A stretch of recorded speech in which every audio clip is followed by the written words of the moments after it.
লোকসভা নির্বাচনের প্রার্থী ঘোষণার পর থেকেই তৃণমূল নেতা ও কর্মী সমর্থকদের প্রচার শুরু হয়ে গেছে ইতিমধ্যে।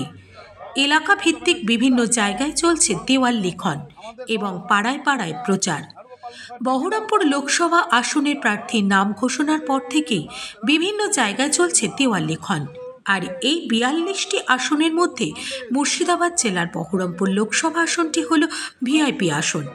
এই বহরমপুর লোকসভা আসনে তৃণমূল কংগ্রেসের প্রার্থী ক্রিকেট তারকা ইউসুফ পাঠান। শহর বহরমপুরের একাধিক জায়গায় চলছে দেওয়াল লিখন। আজ বহরমপুর শহরে ২ নম্বর ওয়ার্ড এলাকায় বিভিন্ন জায়গায় চলছে প্রার্থী ইউসুফ পাঠানের দেওয়াল লিখন। প্রাথমিক পর্যায়ে দেয়াল লেখন প্রতিটা ওয়ার্ডেই শুরু হয়েছে। ২ নম্বর ওয়ার্ড, পাশে ৯, ১৬, ১, ২ এভাবে পরপর প্রত্যেকটা ওয়ার্ডেই দেয়াল লিখনের প্রাথমিক যে কাজটা আমরা শুরু করেছি, এই কাজটা হয়ে যাওয়ার পরে আমাদের বাড়ি বাড়ি মানুষ যেভাবে প্রচার এবং মমতা ব্যানার্জির যে উন্নয়ন এবং উন্নয়নমুখী যে প্রকল্পগুলো আছে তার উপর বিচার করে আমরা মানুষের কাছে ভোট চাইব। সেক্ষেত্রে আমরা আশাবাদী এবার যে বহরমপুর লোকসভা এবার তৃণমূল কংগ্রেস অবশ্যই জয়ী হবে।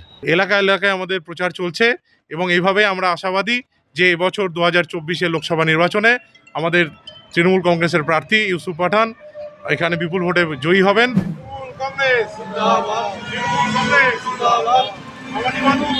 Bureau report, ITV network.